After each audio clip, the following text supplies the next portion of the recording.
Salam sejahtera semua. Hari ini kami dari kumpulan 13 ingin membentangkan tugasan kita. Kumpulan kami terdiri daripada Tin Ziyun dengan nombor matriks A188058, Sydney Yu Yinping dengan nombor matriks A186902, Nur Ain Natasha binti Muhammad Zaimi dengan nombor matriks A186742, Shalaisha Naila Fatihah Harahap dengan nombor matriks A185576, dan akhirnya Khairul Aman binti Khairul Azmi dengan nombor matriks A188167. Kemudian, untuk makluman anda, matriks A yang dipilih oleh kumpulan kami ialah seperti berikut. Negatif 1, sifar-sifar, sifar-sifar-sifar, sifar-sifar 1. Soalan 1. Dapatkan nilai-nilai dan ruang-ruang eigen bagi A. Jadi kita gunakan persamaan cirian iaitu A tolak lambda identity sama dengan kosong untuk cari nilai-nilai eigen. Jadi hasil matriks untuk A tolak lambda identity iaitu negatif 1 tolak lambda 0, 0, 0 negatif lambda 0, 0, 0, 1 tolak lambda. Jadi kita telah menetapkan penentunya dengan nilai sifar dan seterusnya kita selesaikan persamaan cirian dan dapatkan nilai eigen. Jadi nilai eigen yang pertama iaitu lambda 1 sama dengan negatif 1, lambda 2 sama dengan 0 dan lambda 3 sama dengan 1. Seterusnya kita perlu cari ruang-ruang eigen. Bagi nilai eigen iaitu negatif 1, kita guna persamaan A tolak lambda identity didarabkan dengan X sama dengan 0 untuk cari vektor eigen. Jadi matriks tersebut adalah 0, 0, 0, 0, 1, 0, 0, 002 didarabkan vektor X1, X2, X3 sama dengan 0. Seterusnya kami selesaikan SPL ini dan kami dapati X1 sama dengan pemboleh ubah bebas iaitu T. T adalah unsur dalam R. X2 sama dengan 0 dan X3 sama dengan 0. Jadi vektor eigen bagi A yang sepadan dengan nilai eigen lambda 1 sama dengan negatif 1, X sama dengan T00. Jadi kami faktorkan T keluar didarabkan dengan matriks 100 dan matriks 100 adalah asas eigen. Dan akhir sekali, ruang eigen bagi A yang sepadan dengan nilai eigen lambda 1 sama dengan negatif 1 iaitu X sama dengan T didarabkan dengan matriks 100. T adalah unsur kepada R. Bagi lambda 2 sama dengan sifar, kita guna persamaan A tolak lambda identity darab vektor X sama dengan sifar untuk cari vektor eigen. So A tolak sifar identity kita dapat negatif 1, yang lain sifar dan akhirnya 1. Darab dengan vektor X sama dengan vektor sifar. So sekarang kita menyelesaikan SPL melalui penghapusan Gauss Jordan untuk mendapat nilai X1, X2 dan S3. Dengan melakukan operasi baris permulaan, kita darab baris 1 dengan negatif 1 dan saling tukar baris 2 dan baris 3. Akhirnya kita dapat X, 1 dan S3 sama dengan sifar dan pemboleh ubah bebas kita adalah S2 sama dengan nombor nyata X. Vektor eigen bagi A yang sepadan dengan nilai eigen lambda 2 sama dengan sifar adalah vektor X sama dengan S darab sifar 1 sifar. Asas ruang eigen bagi A yang sepadan dengan nilai eigen sifar adalah sifar 1 sifar. Bagi lambda 3 sama dengan 1, kita guna persamaan A tolak 1 identity. Kita dapat negatif 2, 3 sifar, lepas tu negatif 1 dan yang lain sifar. Darab dengan vektor X sama dengan vektor sifar. Dengan melakukan operasi baris permulaan, kita darab baris 1 dengan negatif 1/2 dan darab baris 2 dengan negatif 1. Akhirnya kita dapat X1 dan S2 sama dengan sifar dan pemboleh ubah bebas kita adalah S3 sama dengan nombor nyata U. Vektor eigen bagi A yang sepadan dengan nilai eigen lambda 3 sama dengan sifar adalah vektor X sama dengan nombor nyata U darab sifar 1. Asas ruang eigen bagi A yang sepadan dengan nilai eigen 1 adalah 0, 0, 1. Untuk soalan nombor 2, andaikan A matriks piawai T sehinggakan T R3 dipetakan kepada R3. Kemudian dapatkan T inti T dan julat T. Untuk menjawab soalan nombor 2 ini, pertama sekali, kita perlu mendapatkan penjemaan T, iaitu dengan cara seperti berikut. Dapatkan penjemaan T terhadap vektor X yang juga boleh ditulis sebagai matriks piawai T didarab dengan vektor X. Kemudian, perhatikan bahawa matriks piawai T merupakan matriks A seperti yang dinyatakan di dalam soalan. Maka kita boleh masukkan nilai bagi matriks A iaitu negatif 1, 0, 0, 0, 0, 0, 0, 1 yang didarab dengan vektor X iaitu X1, X2, X3. Hasil pendarapan matriks A dan vektor X adalah negatif X, 0, X3. Maka penjemaan T adalah T, X1, X2, X3 bersamaan dengan negatif X, 0 dan juga X3. Seterusnya, untuk mendapatkan intiti, kita andaikan vektor A dalam intiti, di mana vektor A adalah A1, A2, A3. Maka vektor A mesti dijemakan kepada vektor sifar. Perhatikan bahawa vektor A1, A2, A3 ini akan dijemakan oleh T kepada vektor negatif A1, 0, A3. Kita samakan vektor negatif A1, 0, A3 dengan vektor sifar iaitu 0, 0, 0. Maka kita boleh dapatkan nilai A1 bersamaan dengan 0, A3 bersamaan dengan 0 dan A2 bersamaan dengan M, di mana M ialah sebarang nombor nyata. Maka dapatlah set intiti iaitu set bagi vektor yang berbentuk 0, M, 0, di mana M sebarang nombor nyata. Akhir sekali, untuk mencari julat T, kita perlu andaikan vektor Y dalam julat T, di mana vektor Y berbentuk Y1, Y2, Y3. Disebabkan vektor Y unsur bagi julat T, maka wujud suatu vektor X yang dipetakan kepada vektor Y, dan kita andaikan vektor X ini berbentuk X1, X2, X3. Kemudian, apabila vektor X dijemakan kepada vektor Y, maka kita dapat selesaikan nilai Y1, Y2 dan Y3 dengan menggunakan hasil pemetaan vektor X kepada vektor Y, iaitu Y1 bersamaan dengan negatif X1, Y2 bersamaan dengan 0 dan Y3 bersamaan dengan X3, di mana X1 dan X2 merupakan sebarang unsur nombor nyata. Maka set julat T ialah set bagi vektor berbentuk Y1, 0, Y3, di mana Y1 dan Y3 adalah sebarang nombor nyata. Okey, soalan ketiga berbunyi andaikan pula A matriks piawai bagi TA sehinggakan TA memetakan P2 kepada P2. Dapatkan TA, inti TA dan julat TA. Okey, pertama sekali kita perlu mendapatkan penjemaan TA iaitu dengan cara seperti berikut.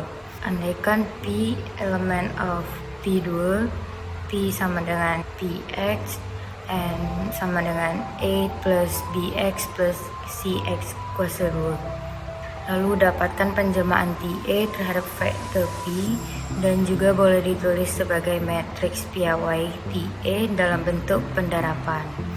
Kemudian selesaikan pendarapan matriks sehingga didapatkan penjemaan T. TAP sama dengan TAPX. Kemudian masukkan lagi menjadi TA A plus BX plus CX kuasa 2 sesuai andaian di atas. TA ABC sama dengan A ABC terhadap asas P2 yaitu sama dengan 1X dan X kuasa 2. Maka kita boleh masukkan nilai bagi matriks A iaitu negatif 1, sifar, sifar, sifar, sifar, sifar, sifar, sifar 1 yang didarab dengan vektor P iaitu A, B, dan C, dan didapati hasil pendaraban matriks E dan vektor P ialah negatif E, sifar, dan C. Maka penjelmaan TA ialah negatif E, sifar, dan C. Seterusnya, untuk mendapatkan inti TA, kita andaikan vektor P dalam inti T, di mana vektor P mesti dijemahkan ke vektor sifar.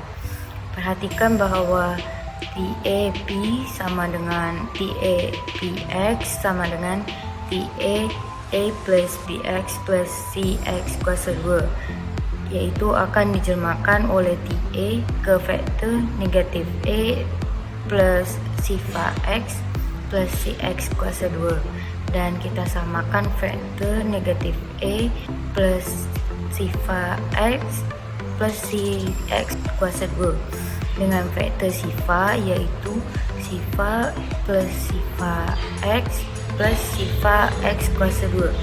Maka kita boleh dapatkan nilai A sama dengan sifar, C sama dengan sifar, dan B sama dengan N, di mana N ialah sebarang nombor nyata. Maka dapatlah set inti, iaitu set bagi vektor yang berbentuk P, di mana P sama dengan Px sama dengan Nx, yaitu N adalah sebarang nombor nyata. Akhir sekali, untuk mencari julat T, kita perlu andaikan vektor Q dalam julat T, di mana vektor Q berbentuk Qx sama dengan Q1 tambah Q2x tambah Q3x kuasa 2, dan setiap wujud P adalah bagian dari P2, sehingga kan TAP sama dengan Q.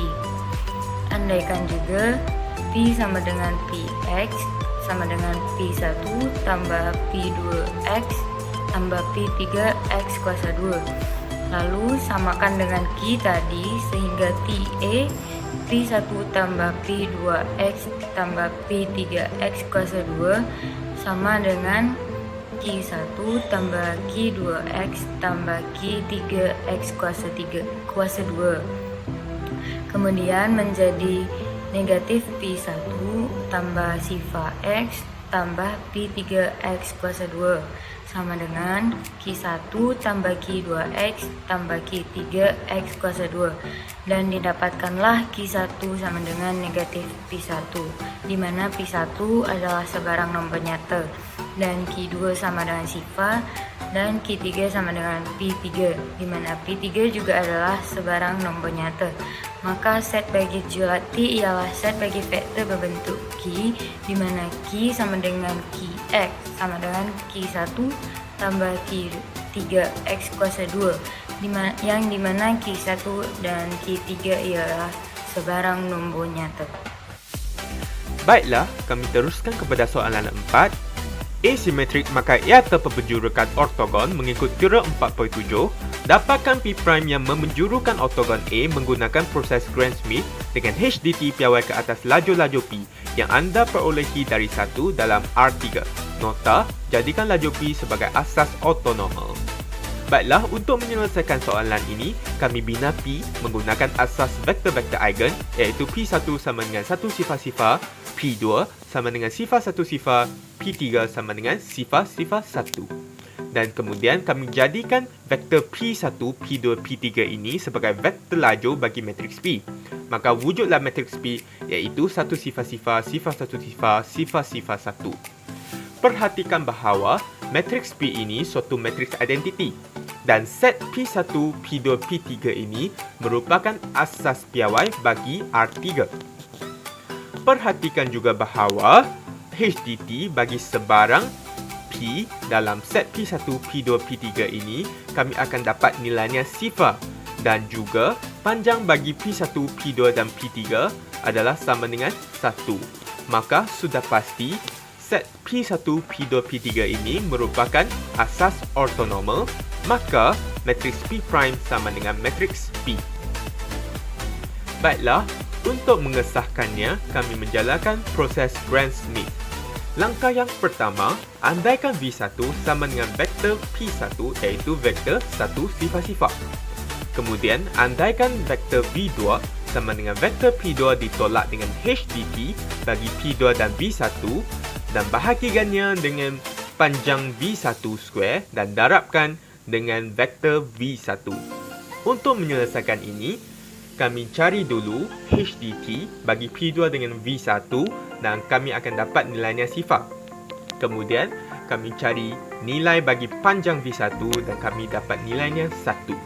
Kemudian, kami masukkan nilai-nilai tersebut ke dalam persamaan di atas dan kami akan dapat vektor V2 sama dengan vektor sifar 1 sifar ditolak dengan sifar bagi dengan 1 square darab dengan vektor 1 sifar sifar, iaitu vektor sifar 1 sifar ditolak dengan vektor sifar sama dengan vektor sifar 1 sifar.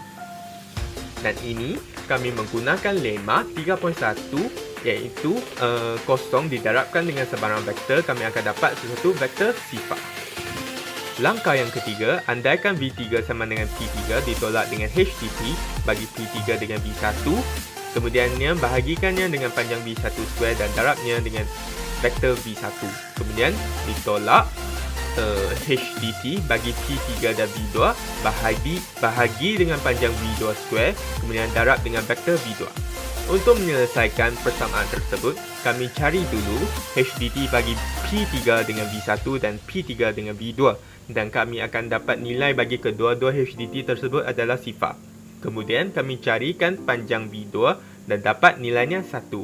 Kemudian kami masukkan nilai-nilai tersebut ke dalam persamaan di atas dan kami akan dapat V3 sama dengan vektor sifar-sifar 1 ditolak dengan sifar bagi dengan 1 square didarab dengan vektor 1 sifar-sifar, kemudian tolak sifar bagi dengan 1 square darab dengan sifar 1 sifar.